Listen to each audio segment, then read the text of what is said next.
Airplane Partnership Group. This is it. And we'll go ahead and get started. My name is DC Surface, and I'll just ask a couple questions here real quick. I'm going to be doing the presentation. This is me today, well, a little while ago, and this is me back in 1990. So that was my first partnership on a Cessna 172, which was the really coolest thing. I was living in Jacksonville, Florida at the time. This was at Craig Field, had a hangar down there, so flying in and out of Craig. And I tell you what, this is what kicked me off to become an advocate of airplane partnerships. So from 1990 to 2025, this many years later, I finally started getting into trying to promote and talk about partnerships and stuff out there, because I know that a lot of you, matter of fact, how many of you are in partnerships now? Anybody? How many of you have been in partnership? Okay. How many of you want to get into a partnership? There you go. Well, that's what I'm talking about. And like I said, I've owned 7 airplanes, yeah, all in partnerships, and every one of them has been a blessing and a great experience for me. And it's why I'm here today talking to you about this, really. I also have a Facebook group. So out of sheer frustration, the last airplane I owned was a Cessna 206, which was a whole lot of airplane, right, for this. But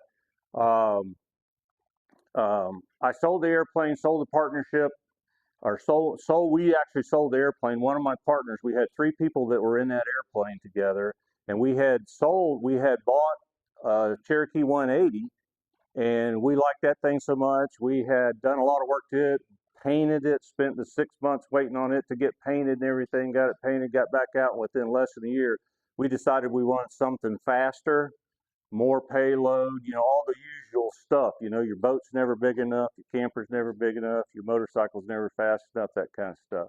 So we decided we wanted to move up, and we did, and we had a very nice Cessna 206, and then we ended up selling that. One of the partners' wives had a brain aneurysm, ended up coming out of pocket for about $100 grand, decided he wanted to sell his share.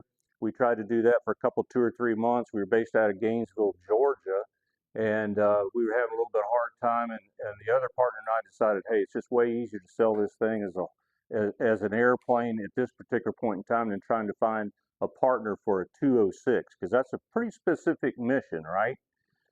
So we ended up selling the whole thing. It took less than a month to do that. Ended up selling that. And then I started looking around for another partnership. And that's where I got real frustrated. Because at the time I found the guy, Scott, with the Cherokee 180, y'all remember back in the day, AOPA actually ended up buying this site. There was a site out there, some of you have been around a little bit, that you could actually go and look for partners and stuff. And for some reason, they bought this site, and that's how I got into the first partnership.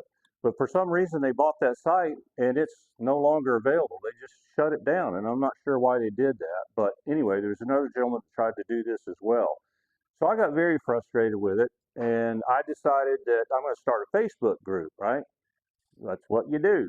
So I started a Facebook group a little over 9 years ago, and today, last month, we just crossed over 47,000 members in the group.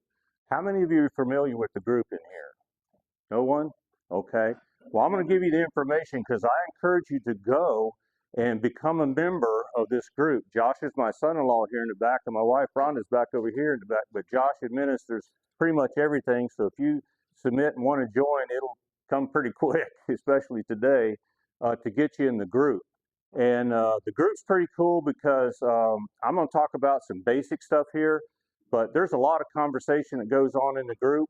And I'm going to tell you, we administer this group and admin the group and control the group pretty tight. It's not like a lot of groups out there. There's no political discussions going to happen. There's no trolling of, why'd you buy that airplane, or that's a ridiculous price. We get rid of those comments and stuff too, because if you don't have value add to the question or the comments that's running in the chain, then please don't. And we look at all that stuff. But there's some really cool conversations that goes on in it. and we're actually starting to see a lot of people. We've reached, I call it critical mass with it, because there's enough places in there now, and there's actually people in it from all over the world. But in your area, especially Florida, the southeast and stuff like that, Florida is especially really a hot spot. But you're most likely going to go on there, and you can do a search within Facebook, search your airport identifier, or just the word or whatever, and something will most likely come up on a partnership that you were not aware of, or somebody's looking at buying something and then taking in two or three other partners in on it. And so it works, and it works very, very well. And as far as I know, that's the only thing out there that has that many members and stuff in it. We're growing this thing actually over 100 new members and stuff in it a week, which is kind of crazy. The last class I did here, which was yesterday, nobody knew anything about it here. How many of you guys are actually pilots? How many of you have been actively looking for a partnership? Sort of, kind of. Well, this will give you a place to start. So I'll put it up here in just a little bit, and we'll talk about it a little bit more. But that's one thing that you can do. So Josh, I've got members of the team here. It takes really three of us to kind of run all this stuff. And what we're trying to do is promote the airplane partnerships, because like I said, I'm such an advocate of it. It's been great experiences. Now, don't think I'm naive enough to think that there's not any horror stories out there. I'm sure there is, and we would love to, learn about those and talk about those, because I think, just like you can learn from people who crash airplanes and, what did they do wrong, you can learn from people that did things wrong within a partnership and stuff too. So we want to, kind of highlight those as well. For But it's a horror global partnership. what? Because it seems like it's fail safe. Yeah. Because they have skin in the game. Yeah. Why would they want to just pick a knife and slice their own throat? Yeah. Exactly. They don't hold up. Yeah. That's why I said, yeah. That they're talking about alternatives, ownership and partnerships, one of them, and the guy has to be the insurance side of it. Yeah. So I think he's the one who sees a lot more of those. And the number one thing he said is handshake agreements. Yeah. Yeah. And so, and I'll tell you, so not a horse, it was a horror story for me, because I personally lost out in a partnership over a contract. So, so I went on here. Well, it wasn't found through the Facebook group, but anyway, I happened to find a nice Mooney. It was an M20F model Mooney. Went for the test ride in it, checked the thing out, did all my due diligence. I was buying a partner share out in it, and there was two other partners in the airplane. And one guy was a CFI, so that's kind of like the great. You want a CFI and you want an A&P in your partners. If you got that, you're golden. Get in, because it will really make this affordable.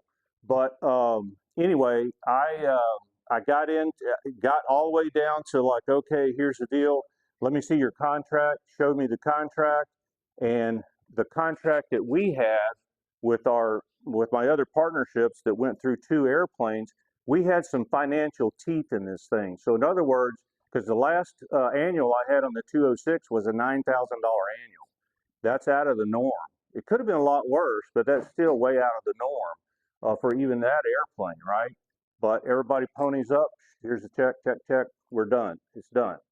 But and if you don't pay, we had some teeth in it where in 30 days you lost your flying privileges. In 60 days you lost your share in the airplane.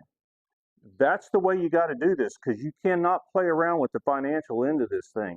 When you have an annual done and everybody agrees that, we're going to fix all the squawks, there's nothing I really believe that it can like be deferred. Some stuff maybe, but you don't really want to defer stuff, right? You want to like, let's just jump on it and get it done fixed. Easier split the check 3 ways, 4 ways, 5 ways, whatever the number is, than wait on this thing. And yeah. So, and they had nothing in there. So in other words, we had $9,000 annual, everybody ponied up. In that partnership that I was trying to buy into, they had nothing in there like that. Nothing. It was a little bit more than a handshake. And so I went to the other two partners and said, look, I got to have certain things in this contract before I get involved in this. And they looked at me like, Who are you? Why would you even suggest this? You're crazy. We're not doing that.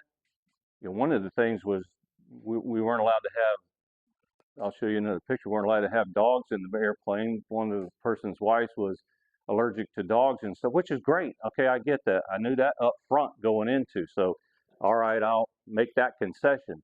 But when it got to the point where I could either have another $9,000 annual, and somebody in here go, well, I'll pay you when I can pay you, or pay when I can. I mean, you just don't want to get involved in stuff like that. So I walked, and I was emotionally attached to this airplane. I mean, it was like I wanted this airplane. I wanted this partnership. It was my local airport. It was in a hangar that instead of, and the county did this really weird, instead of a $500 a month hangar, they were in the old grandfathered in hangars that were $150 a month.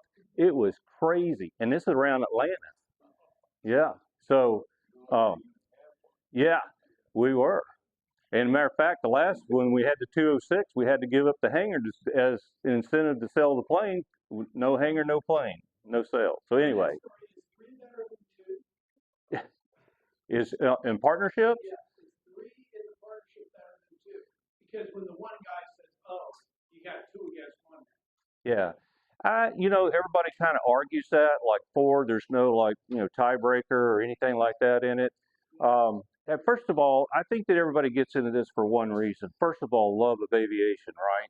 You're really wanting to get into this because, there's community there. We're going to talk about all this stuff, but you want into this thing. So everybody kind of has the same common goal with it. And we had three, but there was never a situation where we had to throw something out to vote because we either agreed upon it up front, all three of us, or we just didn't do it. Except for when it came to expenses, and it didn't matter who broke the plane unless it was negligence on their part. Then that was something else. And if it was negligence on their part, the agreement was, okay, now you got to come out of pocket and pay for everything to get this thing fixed. We agreed that if it took 6 months or a year, we're okay with loss of use and stuff with it. But you want to know that stuff up front because you could have the horror story, right? Could be that partner that comes along and says, wait a minute, you caused hanger rash on this thing or you did a prop strike on it and now it's out of commission for 6 months because you can't get anything done less than 6 months on these things, right? And now we've lost the use of an airplane for 6 months. We want compensation from you. We didn't talk about that. Now they're now all kind of rub starts happening, right? Hard feelings and stuff like that. And you can't blame the other partners, but it's like you should have talked about that up front. And that's where this comes into right here, trying to educate everybody through personal experience and stuff on this. And also trying to just promote this as a path to affordable airplane ownership. Um, and really, the person I'm really reaching for in here, I know most people, if you've never thought about owning an airplane, I like to attract people into this. We only have so many pilots in the U.S., right? I think it's less than 700,000 or something right there. It's really not growing all that much. But I guarantee you there's people out there dreaming about the day that I would love to own an airplane. I just don't know how to do that, or that's completely out of my reach. And for a lot of people, when they get a pilot's license would be out of their reach, much less an airplane. But I want somebody to feel good about, okay, I want to get into flying and how do I do this? And they have a place to come for all the resources and stuff to figure this thing out. And this is an avenue. I'm not saying this is for everybody. I'm not stupid enough to think that it is for everybody. But it's a great way to get into owning an airplane in an affordable way. And the reason I say that is because you're going to be so, and we all do this, right? You're going to be so excited and everything about owning this airplane that I'm going to fly, 100 hours a year. It's going to happen because you've heard somewhere that's the magic number. Some people will tell you it's 200 hours a year, whatever the number is, whatever your number is. It depends on your pocketbook and stuff too. But you're going to fly 100 hours a year no matter what. Well, you get into this thing, and literally within 6 months, it's like, man, I didn't realize how much family was going to get in the way. I got to be at a t-ball game and softball game, and I got to be this family. And, it's just things happen unless you can fly there, which you're not going to fly to a ball game typically. But things just get in the way, and all of a sudden that 100 hours a year becomes 25, 30, 40, maybe 50 hours a year. And that's where airplane ownership gets really expensive. They're not designed to sit. They're designed to fly. The longer they sit, the more they cost you in maintenance and stuff. And I don't think there's anybody in here that can argue with me against that. You know, condensation forms in the cylinders, rust develops, things like that happen, corrosion. I mean, you just got to be constantly doing something and you want it flying. So if I can split that with 2, 3, 4 other people, whatever the case may be, I'm good with that. And it keeps it flying, it keeps it affordable, and you know, it's a great experience. This is me with my daughters back in the day. So this was actually a rental, which actually led to my partnership. This is actually out of Craig Field too, which actually led to my partnership. So I'm like, I don't want to rent from an FBO. And why do I not want to rent from an FBO? We were getting ready to go on a cross-country trip for the weekend. Oh man. So 3 hours a day, I was flying from Craig Field to Inverness, Florida. Hour flight, you know, at best, if I can slow it down and go there. But I got to give them 3 hours a day, and then worry about the thing, you know, for the whole weekend and stuff. So that really didn't appeal to me very much. So that's what led. And you can see here's my daughter's grown now. This is us on a trip in a DA-40 going on vacation. This is us in the Cessna 206, my daughter with the family dog and stuff going on another vacation. And so we've been doing this for a long time and just absolutely love it. And the experiences and stuff we've had has just been awesome. So I want to talk about real quick though, is airplane ownership and partnership right for you?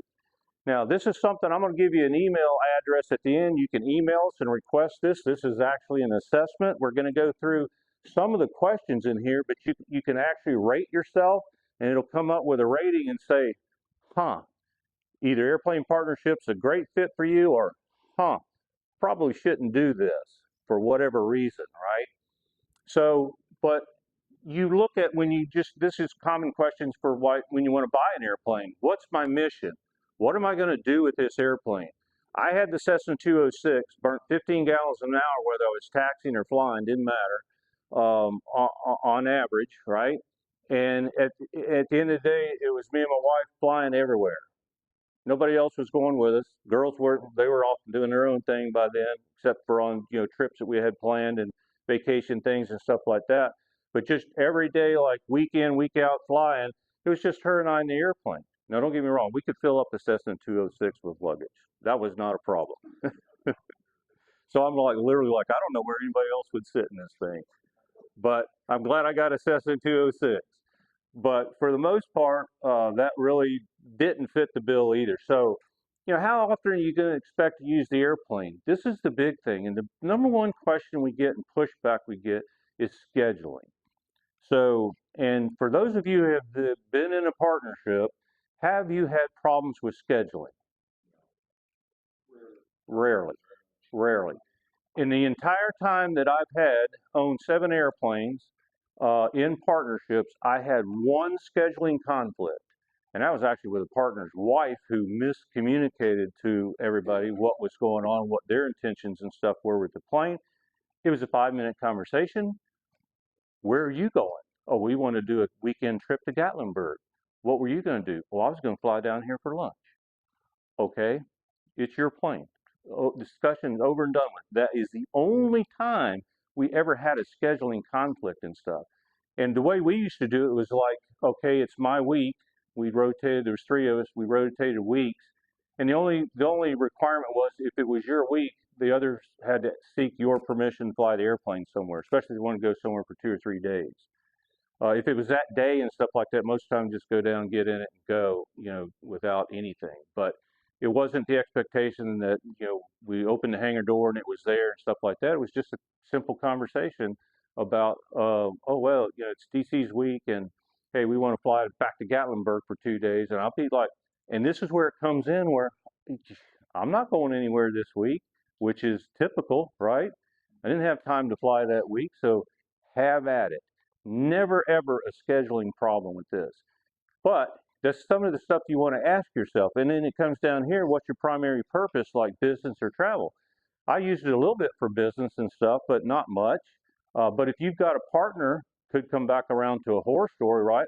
He's just using two other people to share the cost in this airplane, but he's taking on Monday and coming back on Friday every week because he's using it as a commuter or going out and visiting customers and stuff like that. And if you know that up front and you're okay with that, then great. But that might rub you the wrong way, and you may just be like, this is probably not for me because I don't really want it gone used that much. Usually doesn't happen that way, but it could. Is it always a time factor, or do you also have, rather, is it always a what time it is rather than the amount of hours? You ever say, you get 100, you get 100, you get 100, and you figure out, Yeah. No, we never did it. We just did it on a time thing. It was never on the hours thing because, again, this thing comes back around to 80-20 rule. I don't care what you have. We had three partners. One of us was very active, and that activation was probably like 75 hours a year. The other person was semi-active, and that was probably 40 hours a year. And the other one loved to just go with us when we went somewhere and maybe flew 15 hours a year. you don't ever cap it. Mm-mm, Your cap is mm-mm, pilot mm-mm, mm-mm. No, we never capped it that way. And I'll give you some recommendations here in a minute on what I would do if I did anything differently. And what we did actually worked very, very well. But do you have financial resources? So this, we've talked about this, right? So that's the big thing. Not very many people get into financing an airplane in a partnership, but you could. We talked to some people out here yesterday we're trying to partner up with on talking about financing and stuff, especially if you want to upgrade. That's the beauty of a partnership. If you're flying a Cessna 172 and you're like, I'd really rather have a Cirrus SR-22. My wife really digs the idea of a parachute, and we're going to start flying longer distances and over whatever the case may be. Let's upgrade. Well, I don't know if you stroked a check for a Cirrus SR-22 or anything Cirrus lately, but it's pretty darn expensive. I got a friend, him and his son both actually own one, and one was $700,000 when they bought it, and the other one was $900,000 when they bought it. You're probably not going to go that distance, but you could, and three or four of you go like, we're going to split the cost on this thing and get into it, and you probably may want to have financing and stuff available in it. So that's another whole discussion and another whole avenue, and the reason why you want to really, have friends like that up front or contacts like that up front to talk to them so you know what you're getting into before you get there. So how do you feel about handling aircraft maintenance and regulatory compliance? This was great. We had one of the partners who could have been an A&P. He wasn't, but the actual A&P on the field used him a lot as an assistant. Loved it. We did all owner assisted annuals, which you can do. Our A&P loved that. Saves you money, right? You're in there taking off all the inspection plates and doing everything else. Why are you going to pay somebody else to do that when you can do that? And you just get real intimate with the airplane. You know everything there is about that airplane, and that kind of comes back around to like why I wouldn't rent versus I would be seeking out a partnership and stuff. Because why was I always the guy that found the squawk with the airplane that was just returned on a trip at an FBO? Why am I always the guy? Because I was always the guy. The person that just returned it never reported a squawk, right? What is the deal with that? So, and if you think they went out and did a hard landing and maybe even hard enough to bend the firewall or something, they're going to tell the owner or the FBO about that? Oh, heck no. But we had trust in our partners that, hey, if something like that happened, that I would know that they would say something about it and not just let it go because they're going to be back in the airplane too. So you got to think about things like that. But this was really cool. So we had one partner that just loved to do all of the maintenance and mechanical stuff on it. I like to do all the finance stuff and things like that, keeping up with all that on it. And the other partner really just helped and did what he could on it, kind of kept up with A&Ds and things like that on it that you wanted to keep up with. And it just made it a great experience because everybody just kind of shared those roles because owning an airplane is a lot different than going down and renting one. You got a lot of stuff that you got to know and understand, and you got to deal with. Um, but it's great to share that. Do you prefer to be involved in scheduling? We talked about that. How flexible are you with sharing flight time and availability with others? And we talked about that. This is not an issue. This is really not an issue.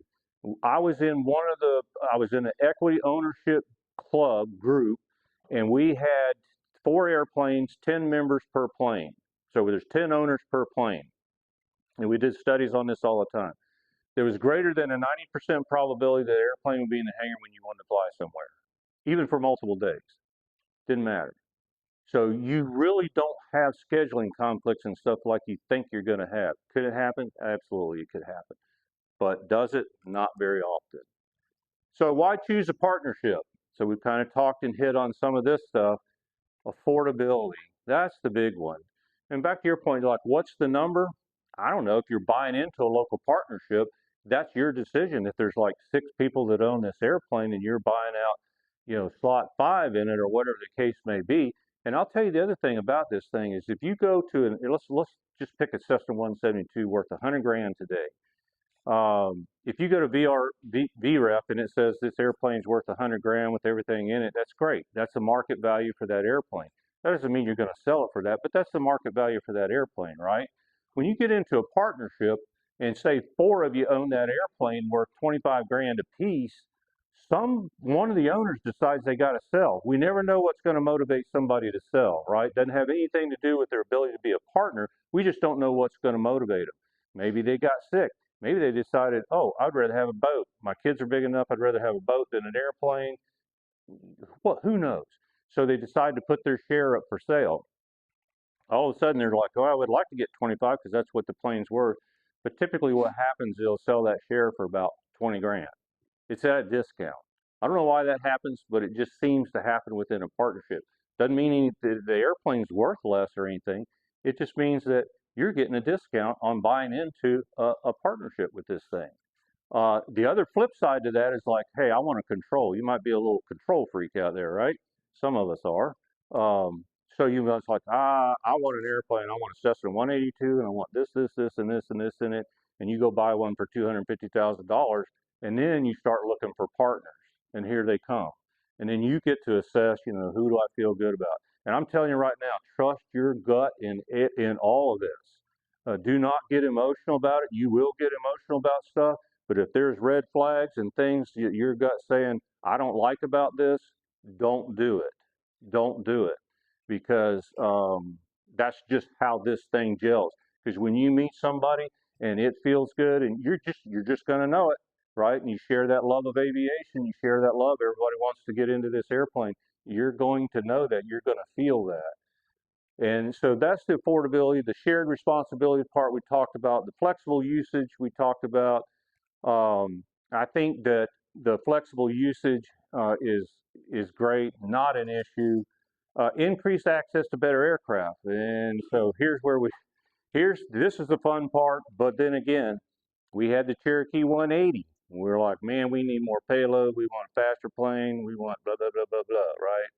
We wanted to be able to fly hard IFR if we wanted to, and we wanted to have the airplane to do it. Got it, did it, and then now we wished we had the Cherokee 180 back. All right, flying just slow and 10 gallons an hour, 8 gallons an hour is better than 15, and the maintenance, the simple maintenance and stuff like that on it. So, but we did this. We had access to a better aircraft, and a lot of members, when you get together, you you there's a camaraderie there. There's a bond. There's a relationship there, and you just like if everybody agrees to move up. But you know what? If you got that one member that says, I don't see anything wrong with this, I'm not moving up, that's another issue, right? That you have to talk about and discuss and figure out because it may break up. And by the way, most partnerships only last about 3 to 5 years. Not sure why that. Now, most. There are some I know of that's been partners on a Cessna Cardinal for over 20 years, and that's awesome. I mean, they know that airplane inside and out. They take care of it well. I mean, it's just the three guys own it, and it's been fantastic. Community and collaboration. The community part of this thing is fun. Kind of goes back around to shared responsibilities.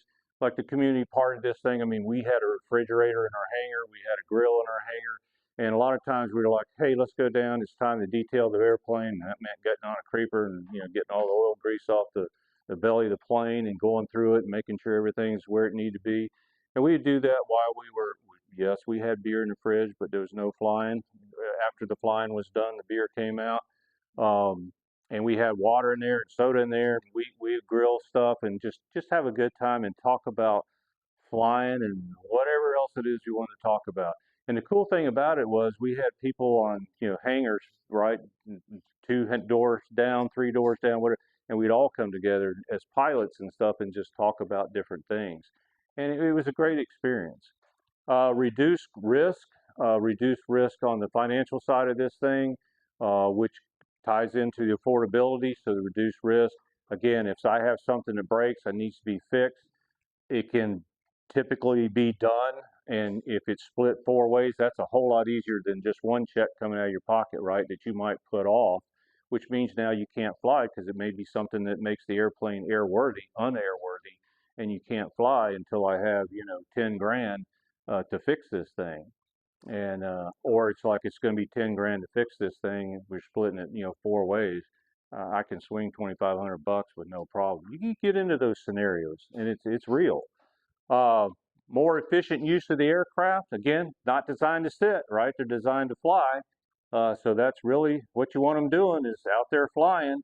You want to make sure everybody's staying proficient and current and things like that. And of course, in a partnership, when there's three or four of you flying one airplane, you pretty much know that. Versus a FBO, you don't really know. I mean, there's a YouTube channel out there called Taking Off. Do y'all listen to that? Anybody know what I'm talking about? He kind of analyzes crashes and things like that, a lot of fatal stuff. But anyway, one of the things that just recently talked about was a flight instructor who had lost his certification but was still instructing and actually crashed with a student, killed the student. He survived. Now he's been arrested and actually got multiple charges and stuff against him now for manslaughter and this, that, and the other thing. And now they bring the FBO into it because somebody inside the FBO actually knew that he had lost his certification. And then when he tried to get recertified, he couldn't even pass. So was that is that really the CFI you want to be flying with? But there's so many people out here that don't know this kind of stuff. And again, it comes back down to we just want to promote education and awareness and let you make up your own mind of what you want to do with it. But it's just the education part of this thing that's just so important. So, enough on that. Let you guys know, Airplane Partnership Resources. We have a Facebook group now that, like I said, crossed over. If you want to take a picture of this, please, I encourage you to join this because it's really cool from a standpoint. It's the only place you're going to find. You'll see people looking in there going, hey, I'm looking for a partnership in Lakeland. And somebody's going to make a comment about it. Yeah, somebody's going to make a comment about it and, want to get involved in that. And then also just the general discussions, right, about people will ask, and you can tell they're fairly new at this or they're experienced at this, and they want to just know certain information, and it's a great place to go. There was a discussion just recently. Somebody just asked, "Can you guys tell me really the difference between renting an airplane and versus getting into a partnership?" And it actually generated probably upwards of 100 comments and stuff now, all very value added comments, I should say, to this question. And you learn from stuff like that. So we just know that um, that's that's great. That's a valuable educational resource for you if you spend the time going down through there looking at it. We run, again, I come around and said this earlier, we run a very tight ship. We're looking at this stuff all the time. If somebody's trolling somebody or something in there, if there's a scammer in there, if somebody even reports that they know somebody else is a scammer in there, we block them, we get rid of them, and they're banned for good out of the group. And we are constantly looking at this kind of stuff. I can't tolerate that kind of stuff in a group, and I've left other groups too, especially when they get into political rhetoric or religious rhetoric or whatever the case may be. I don't care where you're at on the political spectrum. I just don't want to hear your opinion about it, right? I don't care. 'Cause you're not going to change my mind. I'm not going to change your mind. So let's don't talk about it. That's the best thing. And so we keep it out of the group. Yes, sir. Hey, how can I be a scam? What is there to scam? I want a partnership. What scams can possibly get wrong? Yeah. I'm sorry, I just don't have it on my mind. Yeah. Yeah. Reports from people who met up with someone and what they posted was not necessarily what it was. Yeah. Also, that's immediate. Yeah. Diving into some backgrounds of this one particular type of jet partnership where the guy met with him and then Yeah. 3 days later the DEA showed up and asked questions about it. Yeah. So Yeah. once he let us know, we're like, hey, ban the guy, remove his post. Yeah. We have no problem with the ban Yeah. in that group. You guys don't want to see Yeah. my Facebook screen time on my phone. We monitor it really closely. If you report something, we do remove it. So Yeah. we try to keep nice and clean and organized with you guys. So the idea is, we can check gaslighting right away. Yeah. Say, Yeah. I met this guy, wasn't he? Yeah. And we see it a lot when they start posting parts for sale and stuff like that. The biggest thing is headset. Hey, I got a headset for sale. We don't, that's yeah, it's not what it's for. And it's like we're not here selling real estate. That's great. I mean, I love on airport real estate. Wish I lived in a fly-in community. Would love it. But guess what? That's not what this is about. There's other groups out there that you can post that in.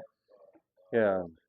So yeah, and the fact that they don't even ask us whether they want to do it or not, that really comes rubs me the wrong way too. But anyway, so Facebook group, join that, please.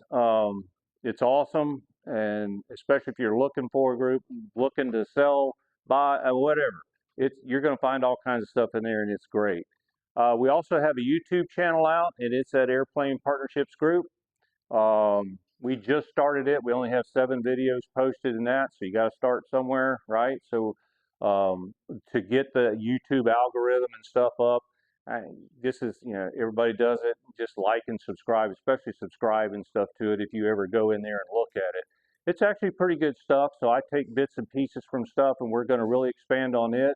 I have a friend here, Neil, who's actually been in a partnership on a Bonanza, an A36 Bonanza at PDK in Atlanta, and it's actually very popular partnership. It's been around for a very, very long time, and I'm going to interview him and put it on YouTube, and we have some other folks. We just had somebody send us a compliment on the group that said, hey, we all met on this Facebook group, and here is our airplane. We are in a partnership. Thank you for having this out there. So, so it works. It's pretty cool. And the other thing that we did really neat was we just came out with a 60+ page book. You can get it. It's available at airplanepartnershipsgroup.com. And as a matter of fact, you have in front of you a card, and if you look at that card, there's a QR code in there for it. And we also have some free goodies in there along with the book. And for less than 20 bucks, you can get all that. And I highly encourage you to take advantage of that, because there was a book that was probably 30 years old that's still available on Amazon, I think, if you can get it. But it's not relevant to today's times and stuff. So ours is, it's a great book. It's just got a lot of information stuff in it, a lot of things you need to look at, and things that you need to consider getting into a partnership. And we just kind of want to, like, again, just educate you and just give you a broad spectrum of, what am I getting into, and what can I expect, and what's going on here. Yeah. Yeah. Yeah, that would be free. If you just send us an email and say, hey, I'd love to have that assessment, we'll send you that for free. But it's also included if you go in there and buy the book. There's some other things in there as well that's going along with it. And some of the things we want to do, one thing we purposely left out was sample contracts. And any attorneys in the room? If we left out, but we are going to start adding in, and we'll make that free to you, available to you as well. I'm probably going to take my contract I got, because I think it's a super whiz bang contract. It was done by an attorney, but I got to get permission, stuff like that from everybody, to put it out there as a sample. And because that's one of the biggest questions we get, is like, what should this really look like? and how do I develop it, which leads me into you're going to need help. You're going to need help. And the I'm not saying there's probably been some unbelievable partnerships out there that were done on a handshake. There's people out there that can do that, right? But the reason you do all this other stuff is because, like, what happens when something absolutely goes wrong that we didn't think about? And so when I say you're going to need help, you probably definitely want to have an attorney look at a contract or draft up a contract for you. Probably be the best 500 or 600 bucks you're going to spend, and split it between all the partners, right? Because they're just as enthused in wanting this as much as you are. Same thing with the CPA. Okay, how am I going to set this thing up? You do need to be aware about taxes and tax returns and uh, uh, uh, ad valorem taxes and things like this that's going to occur on the airplane or different things. And so you want to definitely have a CPA probably helping you with this. And the reason, because it's so minimal, you're not doing anything to generate revenue, right? So it's really just a minimal thing for a CPA, but you really want somebody looking in that. And it just kind of, again, takes the pressure off of one of the partners to be doing all this stuff with it. For what you're going to pay for it, I mean, it's just a no-brainer to do it and get them involved. Insurance company. Now, here's the big one, right? Because insurance companies can dictate what you're flying today and what you're not going to fly today, and may even dictate that based on your age. So I get very sensitive to that now. It's like, oh, what do you mean they're telling me I can never fly a Pilatus PC-12? What are you talking about? Well, guess what? I'm never going to be able to fly a Pilatus PC-12, and I got a friend that had one, and he's flying around all the time with them in it. But that's a no go from an insurance company standpoint, right? Even if I got the money, so you got to really uh, pay attention to this, and I would make contact with a insurance company, whether it's a Vimco, whoever it is out there, before you start this process, and say, hey, this is what I'm looking at. I don't really want to get into anything over outside of a fixed gear, airplane, uh, no complex airplane, that kind of thing, and give me a ballpark on what we may be looking at as far as an expense. Because here's the thing, everybody kind of flips this. Okay, two pilots will get together. They're 1,000+ hour pilots, instrument rated. One's commercial rated. One may even be a CFI, whatever the case may be. Then along comes the other guy that's going to be the third partner, and he's got like 150 hours, no instrument rating, blah blah blah blah. Well, guess what? It doesn't default to the highest guy that's got the commercial rating. That's not how this works. It defaults to the lowest guy who's got nothing. And that's what the insurance company is going to base the insurance on, is the guy that's got 150 hours and no instrument rating.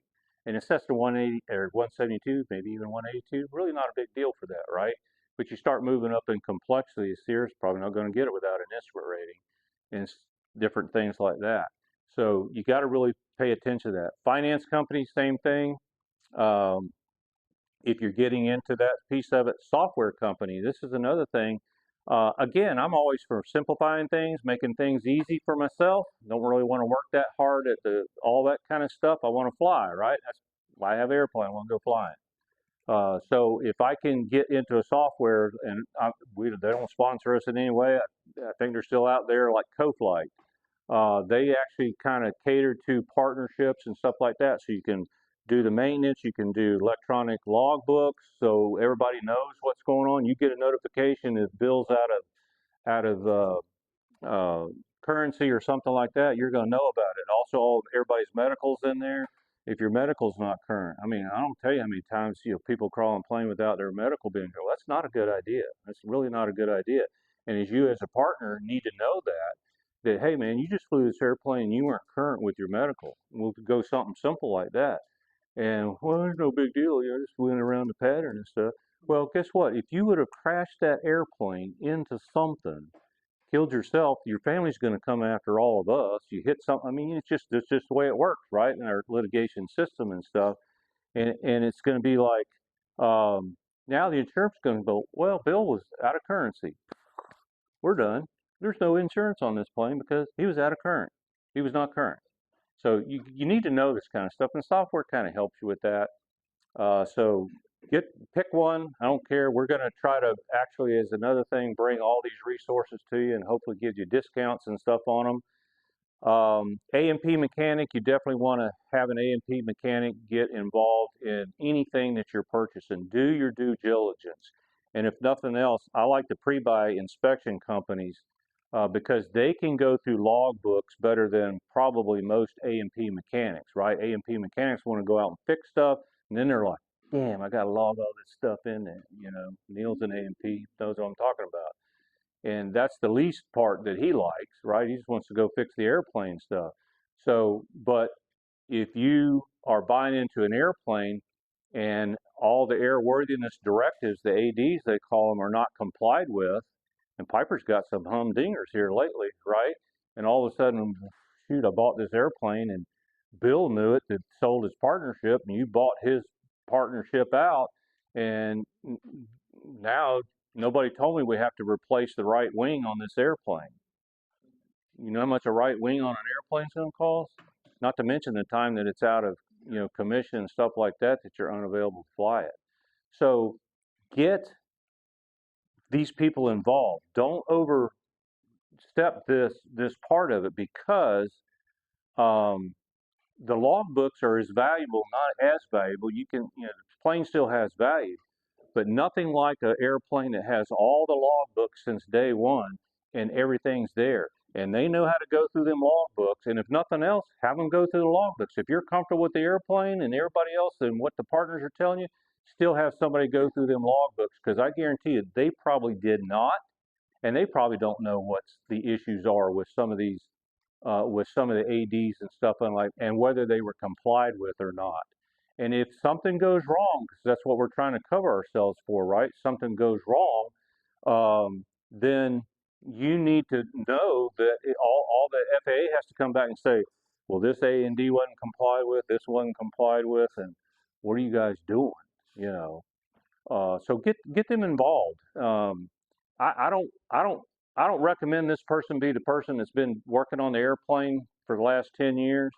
I really think that you ought to probably get somebody else different. And if it is that guy and he's been working on it and he tells you that he's comfortable with it and gives you all the reasons and the history and knows it very well and your gut feels real good about what he's telling you, still do this part of it. Go through those logbooks and stuff. It'd be the best money you ever spent doing it, okay? And go through them. What they would charge pre-buy inspection company? If you were doing a full pre-buy inspection company, it's going to probably be somewhere between two and 3 grand, depending on what airplane it is, and what really the expense in there is for them to go to the airplane or have somebody go to the airplane because they don't just do all logbooks. That's where they'll start, and that's the beauty of it too is they'll start there and go like, Bob, we found a lot of stuff in the logbooks that you're really not going to like. Now, do you want us to move forward or are you good? And you're like, yeah, I don't think I want to get involved in that if you're telling me that the log books aren't, pristine on this thing. But that's typically what it's going to cost. And mainly then after that, after they go through the log books and stuff, then they go to and do the physical inspection and stuff like that on the plane. Now, that doesn't mean that everything's going to be good. When we bought our Cessna 206, we bought it in Lake Tahoe, flew it home from Lake Tahoe. Actually had the fuse panel go out, had to land in Wichita Falls, Texas. There's not an airplane on the apron out in Wichita Falls, Texas. You want to know why? The flipping wind's blowing like 50 miles an hour all the time, and the sand's coming through there, and it's like they're all in a hangar. Anyway, found a hangar, got it in there, had to come back 2 weeks later and pick up the airplane. Got in the airplane. I'm the only one who was qualified to fly it. Home, one of my other partners with us. We flew home. Uh, didn't see the ground for until we hit the Alabama line. Landed in Gadsden, Alabama. Topped off, got lunch, hopped back in, and came back, and we were literally um, over McCollum Field at 7,000 feet. Thank God I was in the system and stuff talking, and all of a sudden it just boom. We thought we hit a bird, but it felt like you're going down the interstate. You ever had flat tire? It just that boom. You're like, oh shit, what was that? Took us, like 15, 20 seconds to assess that. Got on the ground and declared an emergency because we knew there was something wrong with the engine. Declared an emergency, which that was pretty wild, especially around Atlanta, right? You know, you get the it was crazy. But anyway, and this is literally like the well, third time on my own I've landed this airplane. And a Cessna 206, you know, it's pretty nose heavy, so you get one shot. You can't like you've got to have some throttle to go around and land it again. But anyway, I had to spiral down and land one shot. Thank God for the big barn door flaps on the thing. But anyway, got on the ground, looked out, and it's like, oh God, the whole belly was just covered with oil and everything. And the number 6 cylinder really looked like you put it on a bandsaw and just cut it in two. I mean, it just separated about this far into the fins. It just went boom, and of course lost all the compression. That's where all the oil came. I mean, there was no flying it after that, right?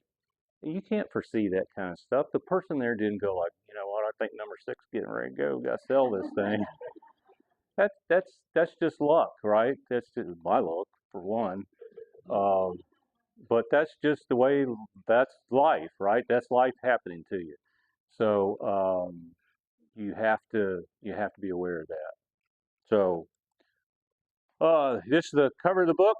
Again, encourage you to go look at the book. We'd appreciate that. You got this in front of you.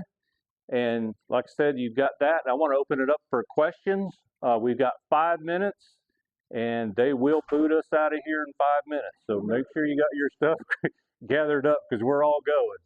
So my main question was the sample contracts that you mentioned. I was itching to ask that question for 5 minutes after I sat here. Yeah. Finally brought it up. When do you think you'll be able to have those? If you'll send me an email to that email address, I will get that out to you fairly quick because that's a big question. I loved our contract, and I'm going to put a disclaimer on it saying I'm not your attorney, and this whole thing. This is all for fun, educational, entertainment purposes. Let me just tell you that right now. But I will send it to you. If anybody wants that, send me an email and put in the subject line, please send me your sample contract, and I will send you my contract to us. We did have it done by an attorney, but I'm sure the attorney's like not really wanting a contractor theirs out there either. So I'll redact some stuff in it and certainly the names and stuff on it. But it has the financial teeth and stuff in it that you want. So yes, sir. ALP has a couple people on staff that know all about this. I haven't really. They're real big. They're real big on flying clubs. And they do have, I think, a section on partnerships and stuff. But I can never figure out why they got rid of that website. But if you're talking to them, you know, the premium partnership and everything else, I was on there with one of my partners, and they actually sent us a sample partnership. Yeah. That I've gotten for. Yeah. And I've been in partnerships, 2 different partnerships for 22 years. Yeah. Can you comment on a small flying club compared to a partnership? Well, yeah, so that's good. So that would be like if I was going to progress, say I'm a brand new pilot, I'm going to look at a flying club if I can't afford a partnership first. First, to determine what airplanes do I like? Do I even like this? But the thing about the flying clubs and what I hate the most about most of them is you can't take an airplane. When you just don't want to fly around the pattern all the time, right? You want to take a wife, we're going to Florida, you know, that's where we're going, or we're going to the beach, we're flying to Myrtle Beach, we're flying to Charleston, we're flying wherever, we're going to go to New Orleans. That's what you want. Well, you might want to do that for a week, or you might want to do it for 2 or 3 days.